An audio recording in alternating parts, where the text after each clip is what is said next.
Usually when we talk about medical diagnosis, there is a certain comfort in, like, the precision of it all. Right. Like, you go skiing, you fall, your arm hurts, and you go to the hospital.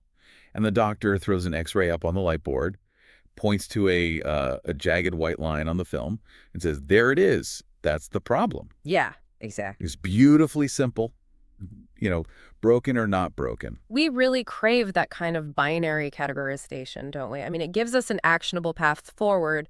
The problem is visible, and so the solution seems, well, straightforward, put a cast on it. Right, right.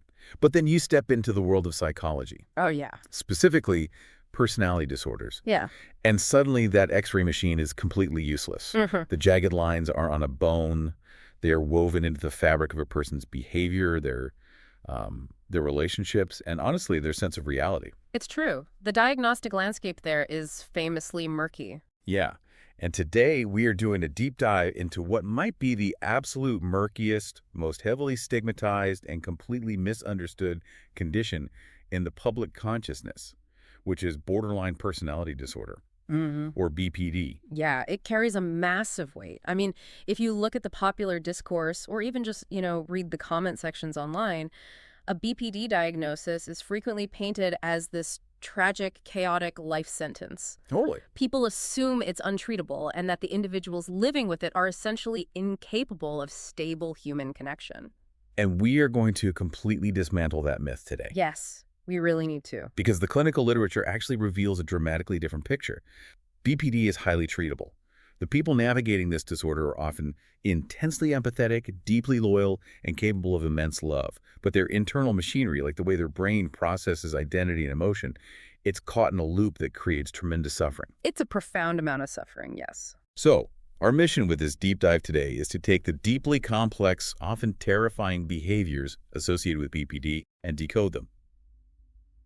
We're going to look at the psychological mechanics and explain them so simply through everyday analogies that anyone can understand exactly why these things are happening. And to do that, we have to start at the bedrock, or, well, in the case of BPD, the lack of bedrock. Right. Before we can talk about the emotional outbursts or the intense relationships, we have to look at how a person with BPD experiences their own identity. Clinical research points to an identity disturbance as the very core of the disorder. Okay, let's unpack this, because when we say identity disturbance, we aren't just talking about someone, changing their major in college or trying out a new clothing style. No, not at all. The psychological literature describes something vastly more destabilizing. It's a profound instability where a person's values, their political beliefs, their career dreams, and even their core personality traits can shift from one day to the next, almost to the point where they seem unrecognizable.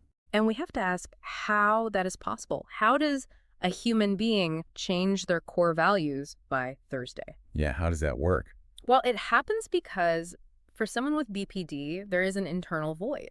Psychologists often describe it as an emptiness, a literal black hole right in the center of their psyche, where a solid, continuous sense of self is supposed to live. A black hole. Wow, I was trying to wrap my head around the mechanics of that. Like, if you wake up and you don't have an internal foundation, if you don't fundamentally know who you are deep down, you still have to exist. Right. You still have to get out of bed. Exactly. You still have to go to work. You still have to talk to your neighbors. You have to make decisions.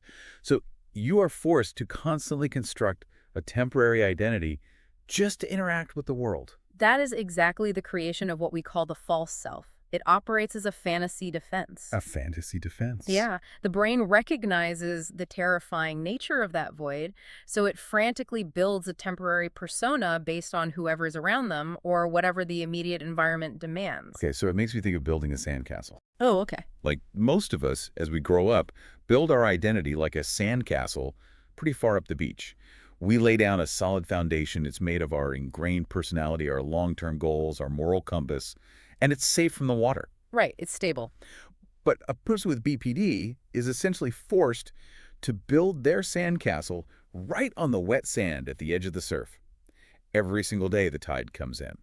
And the tide is, there's shifting emotions, a stressful event, or just a new social interaction, and it washes the castle completely away. What's fascinating here is that imagery captures the exhaustion of it perfectly. Yeah, they wake up the next morning, look down, and there's just flat, wet sand, Yeah. that empty void. And they have to frantically build a completely new castle from scratch just to survive the day. New dreams, new beliefs, new preferences, modeled on whatever tools they have lying around that morning. And if we pull that apart, it reveals some fascinating overlaps with other psychological profiles, because that foundational void, the need to project a false self, is the exact same architectural flaw we see in narcissism. Wait, really? Narcissism? Yes. Prominent psychological scholars, such as Otto Kernberg, have theorized that BPD is actually closely linked to narcissism, like a kind of reaction to it. They both share that terrifying internal emptiness. Oh, I see. A narcissist attempts to fill the void by demanding applause, admiration, and dominance from the outside world. But a person with BPD attempts to survive the void by mirroring others and desperately seeking a foundational anchor. Which is a huge paradigm shift. Yeah. Because culturally, we tend to stereotype narcissism as a predominantly male issue and BPD as an almost exclusively female disorder. Yes, that is a huge misconception. Right, because the current data completely upends that. Today, we know that roughly half of all people diagnosed with BPD are men. It is a vital correction to the record. The presentation might look slightly different based on societal conditioning, you know, how men and women are taught to express emotions, but the internal mechanism, the daily washing away of the sandcastle, is identical. And because that rebuilding process is so rapid, the shifts in personality can be incredibly jarring to witness. I mean, if someone's entire set of values flips in 48 hours, the clinical presentation can almost mimic severe dissociation or multiple personality conditions. Like OSDD. Right. The brain is just adapting to the void by whatever means necessary. But that brings up a massive logistical problem for the human brain. If you have no internal foundation, if your sandcastle keeps washing away every single afternoon, you can't possibly keep yourself steady. You can't regulate your own emotional gravity. You can't. The internal machinery simply isn't there to do it, so you are forced to find someone else to do it for you. And that leads us to the second major reality of the borderline experience. It's what psychologists refer to as external regulation. Yes. To understand this, we have to look at what clinical psychology calls the secure base. Okay. For a person with a healthy internal foundation, they are their own secure base. When they get upset, they have internal coping mechanisms. But a person with BPD essentially outsources their inner landscape to an outside agent. Right. Usually this is an intimate partner, or what the community often runs a favorite person. They use this other human being to regulate their actual emotions and stabilize their moods. Okay, let me stop you there and push back on this a little bit. Sure. Because when you describe external regulation, my immediate thought is, wait, relying on someone else to make you feel better. Doesn't literally everyone do that? It sounds similar. Right, like humans are social creatures. Right. If I have a horrendous, stressful day at work, my blood pressure is up, I am frustrated, and I go home and vent to my partner. They give me a hug, they tell me it's going to be okay, and I calm down. We co-regulate. So how is what happens in BPD fundamentally different from normal, healthy human co-regulation? It is a critical distinction to make. The difference lies entirely in the mechanics and the magnitude of the dependence. Let's use a physical analogy. Normal emotional regulation is like being in a house where you control the thermostat. If you get a little cold, you feel a chill. You might look over at your partner and say, hey, could you hand me that sweater? They hand it to you, you put it on, and you warm up. Right. That is healthy co-regulation. You used your partner for assistance, but you still own the thermostat. Right. I am still in control of my own baseline temperature. Exactly. Now, consider the BPD experience. A person with BPD hasn't just asked their partner for a sweater. They have physically ripped the thermostat off their own wall, handed the entire unit to their partner, and said, you are now solely responsible for the temperature in my body. Oh, wow. They have outsourced their mind. Wow. Okay, the stakes on that are unimaginably high. The stakes are total survival. The partner's entire existence, in the eyes of the BPD sufferer, becomes maintaining that equilibrium. So think about what happens in your scenario. If your partner is busy, or maybe they are in a bad mood themselves and they don't give you that hug after work, you feel a little disappointed, you might feel a little chilly. But I'll get over it. I'll take a shower, watch some TV, and move on. Right. But for the person with BPD, if the partner who holds their thermostat goes to work or is in a bad mood or takes 5 minutes too long to text back, they don't just get a little chilly. Their entire internal temperature control system catastrophically fails. Gosh. They are plunged into an emotional freezing point. The panic is absolute, biological, and immediate. Because They have zero tools to warm themselves up. They literally handed the tool away. Exactly. And when that emotional regulation fails so completely, the brain's ability to process reality starts to buckle under the sheer stress. Which makes sense. This is where we see impaired reality testing. Because their internal world is in an absolute state of chaotic freefall, their brain starts misperceiving the external world. They mislabel other people's emotions. They project their own terror onto their partner. Right, the splitting. Yes, they split people into categories of all good or all bad. Because nuance requires a stable foundation to process, and they don't have that stable foundation in that moment. This explains why paranoia is such a massive component of the disorder. Like, if my literal survival, my emotional life or death, depends entirely on you holding my thermostat, I am going to hyperanalyze every single thing you do. Absolutely. A tiny shift in your facial expression, a slightly shorter tone of voice, a text that says, okay, instead of okay with an exclamation mark. Yes, the punctuation is huge. Right. I'm not going to see that as a typo or that you're just busy. I'm going to see that as a lethal threat. My brain is going to tell me that you are preparing to abandon me, which means I am going to freeze to death. That hypervigilance is exhausting, and it leads to massive overestimations of intimacy and commitment, which sometimes causes clinicians to confuse BPD with histrionic personality disorder. Oh, interesting. But it goes deeper than that. When the stress of this perceived abandonment reaches its absolute peak, like when they feel rejected or humiliated, the psychological literature documents the occurrence of psychotic micro-episodes. Okay, let's break that down, because psychotic is a heavy, frightening word. What is actually happening in the brain during a micro-episode? Well, the threshold of stress becomes so high that reality testing completely shatters. For a brief period, sometimes just a few hours, rarely more than a few days, they become clinically psychotic. Wow. Meaning the barrier between their internal fears and external reality dissolves. They literally cannot tell the difference between the terrifying voices and images inside their own head and the physical reality of the world around them. Just to put ourselves in those shoes for a second, I mean, imagine the sheer terror of that state. It's unimaginable. Your sandcastle washed away this morning, so you have no idea who you are. You handed your thermostat to someone else, and you think they are walking away with it. And now, reality itself is fracturing. You cannot trust your own eyes or your own ears to tell you what is actually happening in the room. The internal pressure must be like a boiler preparing to explode. And a boiler preparing to explode is the exact mechanism we need to look at next. Because human psychology dictates that when internal pressure builds to an unbearable psychotic level, the system panics.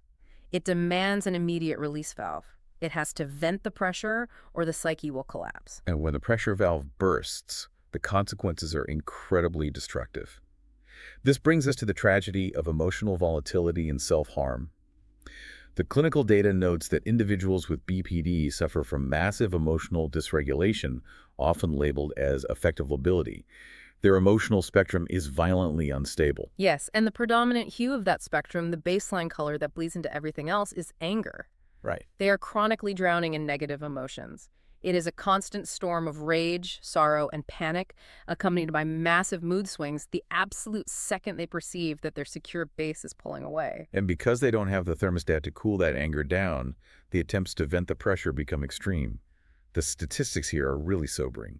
The risk of reckless behavior, severe substance abuse, and physical self-harm is astronomical. It really is. And lethality is a massive factor. We're looking at an 11% suicide rate, which makes suicide the leading cause of death among people diagnosed with this disorder. It is a profoundly lethal condition if it goes untreated.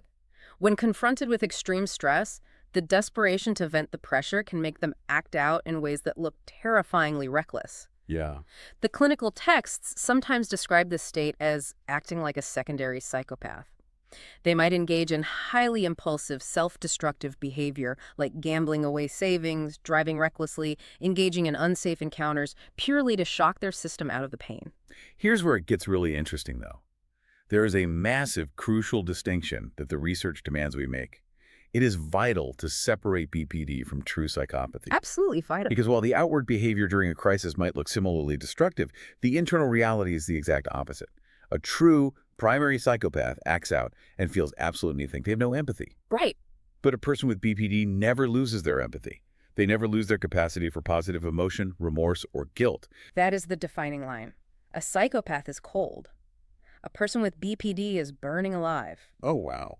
After an episode of dysregulation, when the pressure finally vents and they see the damage they've caused to their relationships or themselves, they are consumed by a crushing wave of guilt and remorse. Which raises a really difficult question. If they feel so much empathy, and if they feel such intense remorse, why do they engage in self-harm? Like, why do they physically mutilate themselves? It's hard to grasp from the outside. Exactly. The clinical literature breaks the mechanism of self-harm down into 4 specific functions.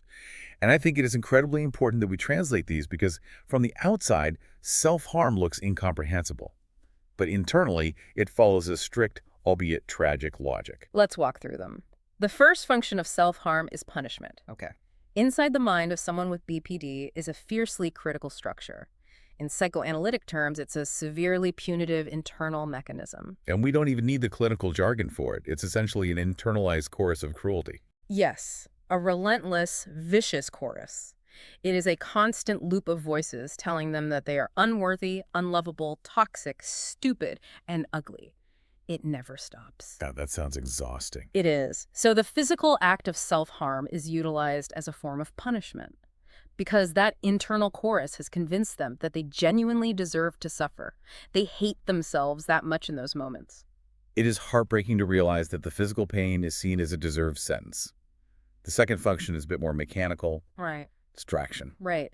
Think about the psychotic micro-episodes and the fracturing reality we discussed earlier. The mental chaos is entirely unbearable. Physical pain, however, is tangible. You can point to it. Exactly. It is finite. You can locate it on your body and you know exactly why it hurts. Slashing a physical boundary serves as a violent distraction to divert the brain's attention away from the amorphous, terrifying mental pain that they simply cannot control. The third function is one that I think the general public understands a bit more, which is that it acts as a desperate, literal call for help. Yeah. When someone cannot articulate that their internal thermostat is broken, visible wounds communicate the severity of the crisis to the outside world. It's a way of making the invisible pain visible. Exactly.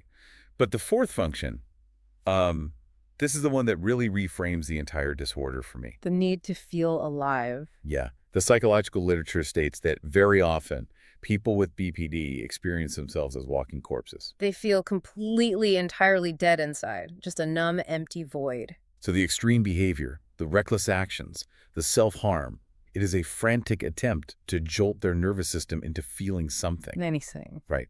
It made me think of having a deeply terrifying, vivid nightmare.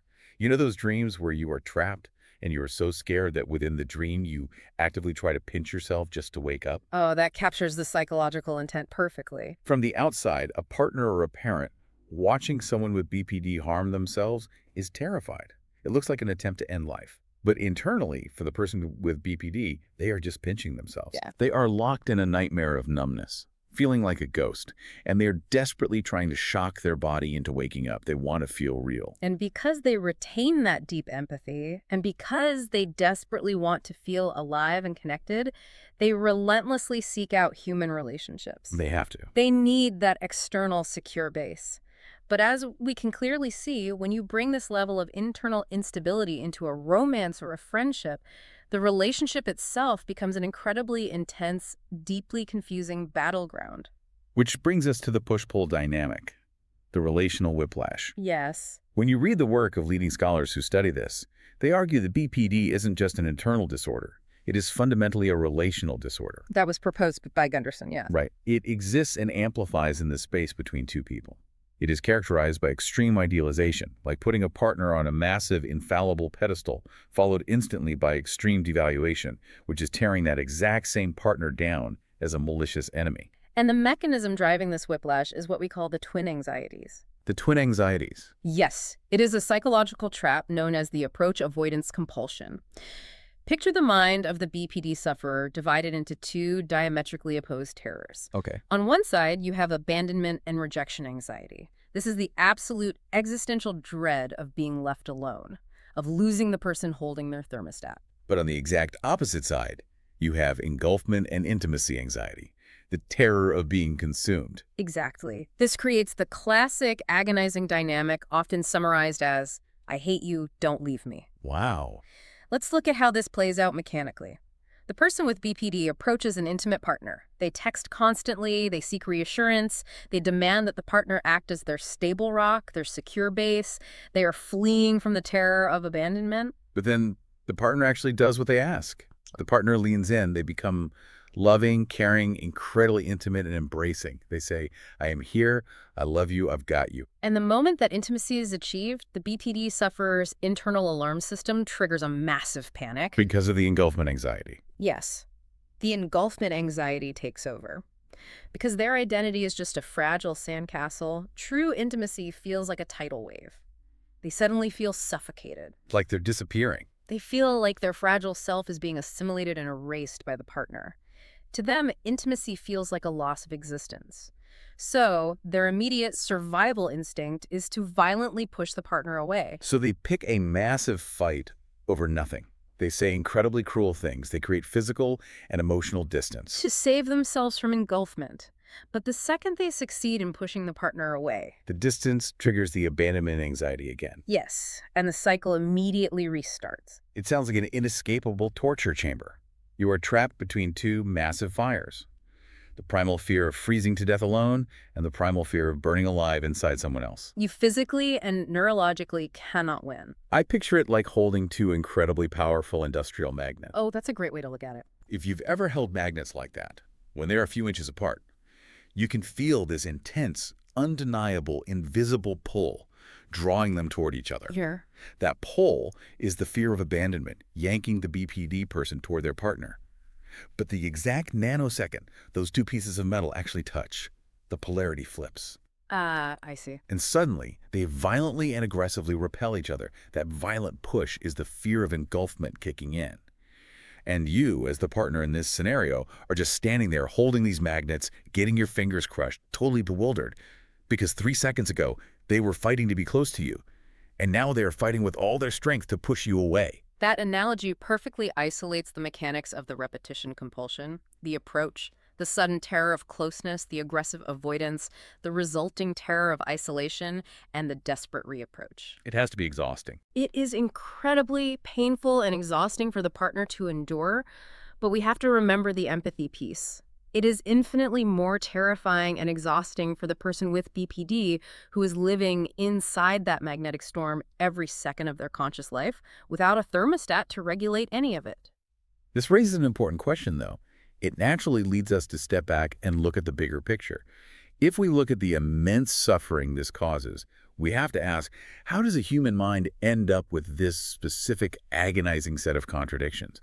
Where does the blueprint for this magnetic storm come from?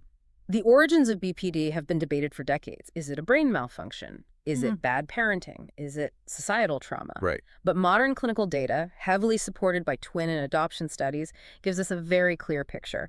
BPD is about 40 to 50% heritable. Which means roughly half of the puzzle is purely genetic. But we need to be really specific here, because people hear genetic and they think there is a BPD gene sitting on a chromosome somewhere. Right. That isn't how it works. Right. What exactly is being inherited? They are inheriting a specific temperament, disposition, a character baseline. Okay. The genetics dictate a child's neurological baseline, their natural mood, their baseline activity levels, their attention spans, and crucially, how intensely their nervous system responds to emotional stimulation. Some children are just born with a nervous system that fires hotter and faster than others.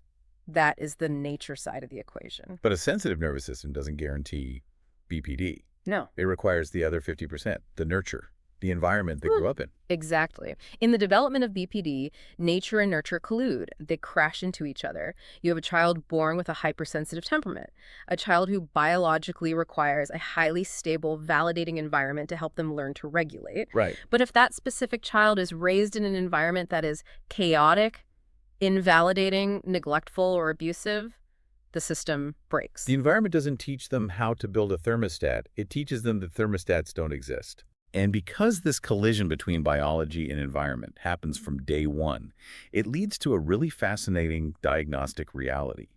We mentioned earlier that narcissism usually isn't safely diagnosed until adulthood, around age 18, because teenagers are naturally a bit narcissistic as they develop. Yes, that's standard. But BPD is entirely different.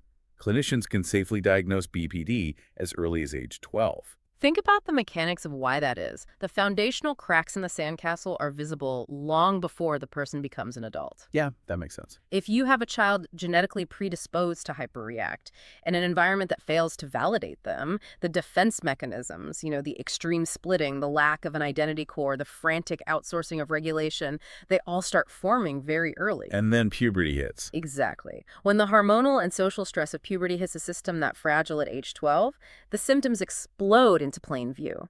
So what does this all mean? We have walked through the void, the rapid shifting of identity, the terrifying psychotic micro-episodes, the tragedy of self-harm, and the agonizing magnetic whiplash of their relationships. Still a lot. When you lay it all out like that, it sounds incredibly heavy. It sounds like a mountain that cannot be climbed. But the very first thing we said at the top of the show was that our mission today was to find the hope in the clinical data. And the hope is deeply substantial. The psychiatric consensus is definitive. Borderline personality disorder is a monumental challenge, but it is highly treatable. It is not a life sentence. The research points out that while BPD is heterogeneous, meaning the specific symptoms can look very different from person to person, some might struggle more with anger while others struggle more with emptiness, the underlying core components are always identical. Yes. Every single person with BPD shares the fragile sense of self, the relational impairments, the impulsiveness, and the lack of an internal thermostat. And because that core machinery is universal, clinical therapy has a very distinct, clear target to aim at. Which is huge. Psychotherapy is the absolute mainstay of treatment, specifically cognitive behavioral therapy, or CBT, and dialectical behavior therapy, DBT. While medications can occasionally be prescribed to manage specific secondary issues, like suppressing severe anxiety or lifting a major depressive episode to make the patient more receptive to treatment, the actual cure, the rewiring of the brain, happens in talk therapy. Let's translate what that therapy actually does using our analogies. Basically, DBT and CBT act as the architectural tools to help the person stop building their sandcastle on the wet sand. Exactly. The therapist works with them week after week to slowly move their construction site further up the beach.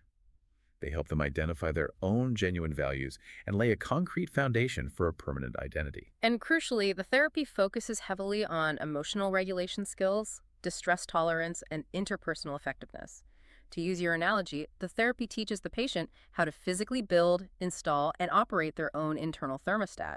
It teaches them how to recognize when they are getting emotionally cold, and gives them the internal tools to put on a sweater themselves, rather than frantically demanding their partner fix the temperature. It untangles the twin anxieties. It teaches the brain that intimacy does not equal engulfment, and distance does not equal abandonment. Yes. Obviously, this is not an overnight fix. It takes immense time and effort. The clinical texts are very honest about the fact that individuals with BPD can be incredibly difficult to work with initially and difficult to partner with because of the anger and the erratic defense mechanisms. Oh, absolutely. But if they commit to the therapy, the prognosis is excellent.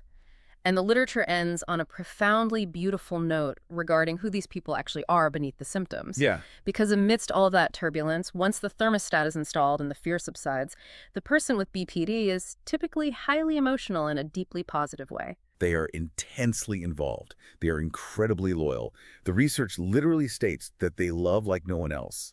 Because their emotional baseline is so heightened, when it is channeled safely, they can be the most committed, empathetic partners imaginable. Which brings us to a final synthesis of our deep dive today. A person living with borderline personality disorder is fighting an internal battle that most of us cannot even begin to fathom. Yeah. They wake up struggling against a terrifying internal void. They outsource their very survival to the people around them, get completely overwhelmed by the psychic pressure when that fails, and battle primal, contradictory fears of both abandonment and intimacy.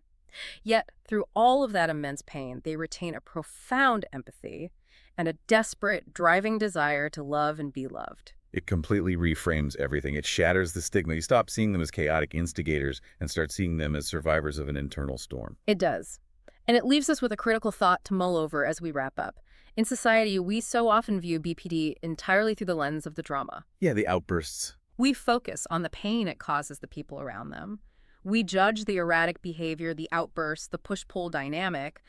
But when you consider their retained empathy, their deep capacity to love fiercely, and the mechanical reality that their dramatic reactions are actually just desperate regulatory survival mechanisms, Consider the implications of that. could it be that individuals with BPD aren't actually alien or broken in their desires?